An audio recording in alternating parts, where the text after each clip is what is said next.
Today I'm going to show you 7 tricks to arrive at Sunday lunch and have your family notice there's something different about you. A natural elegance, not forced. The 7th trick is what ties everything together, so stay until the end. The difference isn't in the price of the pieces, and it starts with the very first choice you make. Trick 1. You open the wardrobe, look at everything, and feel like there's nothing to wear. Not because it's empty, but because nothing seems right for a Sunday lunch that deserves more care. This happens when the foundation of the look lacks clarity, and that's where the first of 7 tricks begins. The solution is simple. Choose a piece that already delivers elegance before any combination. A midi dress, a midi skirt, wide leg pants, a structured shirt. Any of these organizes the look on its own. On one side, loose pieces with no direction. On the other, a foundation that already looks put together. Stylists call this a high-value base. You start from something that already sustains elegance, and the rest simply follows. Trick 2. The second dismantles a myth that holds many women back, that colorful clothes are more elegant and neutral tones are dull, without personality. In practice, the colors that most elevate a lunch look are precisely the calmest ones. Off-white, ivory, sand, beige, light blue, sage green, burnt rose, light caramel. They don't wash you out, they refine. They make the look seem cleaner, more harmonious, as if everything was chosen with intention. Just look, a light blue blouse with sand-tailored pants. That combination already looks put together before any accessory. Now add a medium gold earring. See? The soft color was doing the heavy lifting all along. The accessory just confirmed it. Neutral palettes create elegance without visible effort. The look doesn't shout, and that's exactly what makes it sophisticated. The next trick acts directly on the silhouette and changes what people perceive about your body before they even look at the clothes. Trick 3. Have you ever left the house in a beautiful outfit and still felt something was missing? The look was right, but it wasn't complete. This is trick 3 of 7, and it solves exactly that. There's a reading that changes when the waist appears. Not exaggeratedly, not with tightness, elegantly. When the eye finds a defined waist, the entire look seems more organized, more feminine, more intentional. The body gains a silhouette before any accessory enters the picture. What stylists do is resolve the proportion before thinking about any detail. Visually dividing the body in the right place makes the look seem more considered. Even if you got dressed in 2 minutes, a shirt dress with a cognac belt, a midi skirt with the blouse tucked in, wide leg pants with a caramel belt. See what happens when the waist appears. The look closes. It becomes complete. The detail most people get wrong is volume. A blouse bunched inside the skirt, a belt that's too wide, or a waist that's too cinched breaks the effect. Waist elegance is subtle presence, not constriction. This trick is powerful, but the next one involves a swap you probably haven't made yet, and it changes more than you'd imagine. Trick 4. So you've resolved the waist. The look already seems more organized. But there's a detail that most people completely overlook, and it's exactly where elegance slips away. This is the 4th of 7. Imagine this. A beautiful dress, a defined waist, everything right. Then you look at your feet and you're wearing flip-flops. Or you grab your usual bag, the soft one, shapeless. The look loses everything it had built. Not because of the clothes, because of the piece that stayed off the radar. What stylists do in that moment is simple. They don't change the entire look. They swap 1 or 2 specific pieces for more refined versions. Ripped jeans become dark straight jeans. Flip-flops become delicate strap sandals or leather flats. A shapeless bag becomes one that holds its form. Just that. And the look breathes differently. Every piece in the look is reading the others. A misshapen bag pulls the entire look down, even if everything else is impeccable.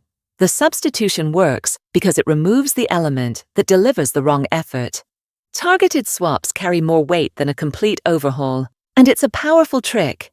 But what comes in the 5th is different, because it's not about what you swap, it's about what you add. And that addition changes the impression the look leaves in a way most people have never noticed.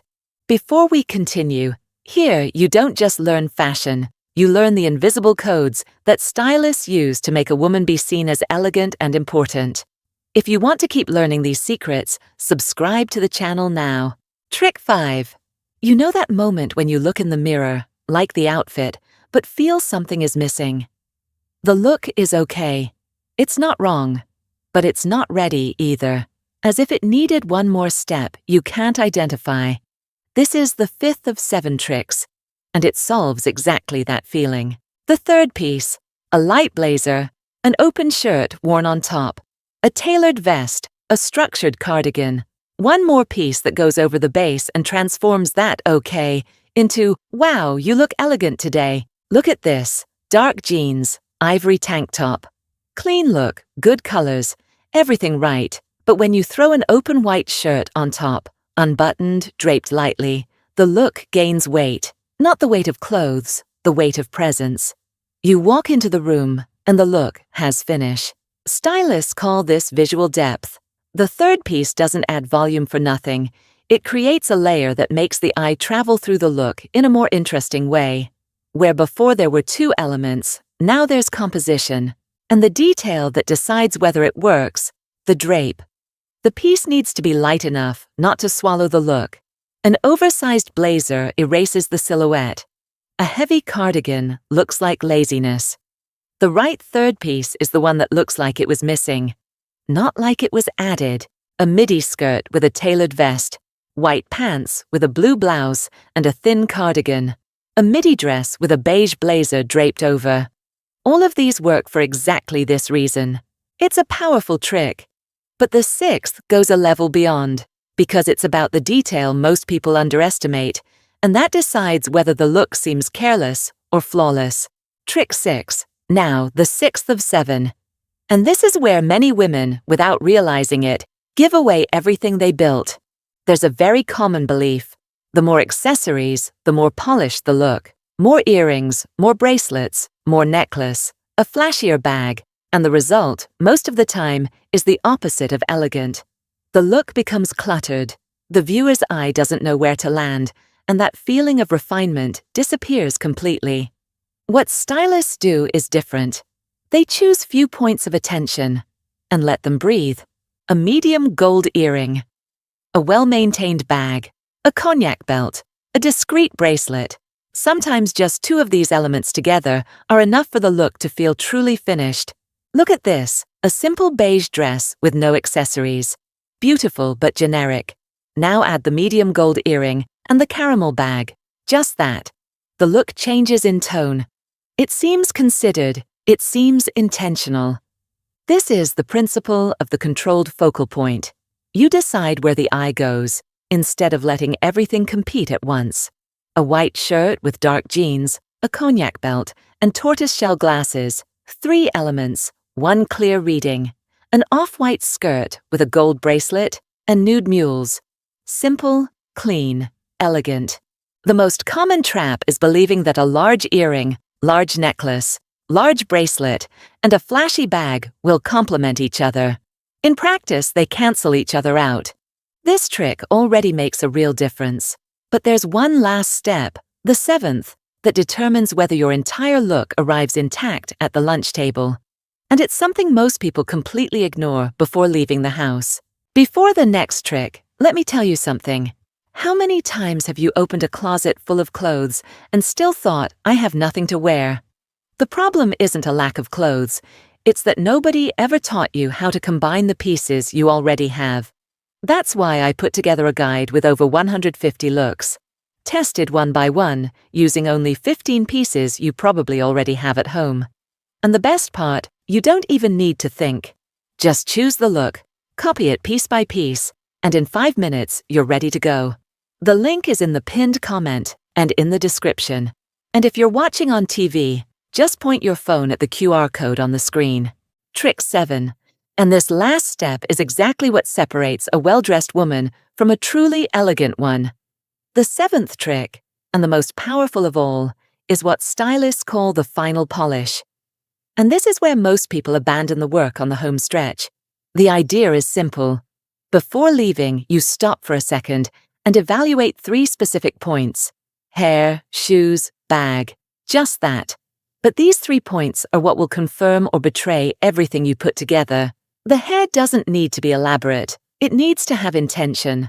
A neat low bun, a light blowout, a half up with texture. The silhouette of the hair is part of the silhouette of the look.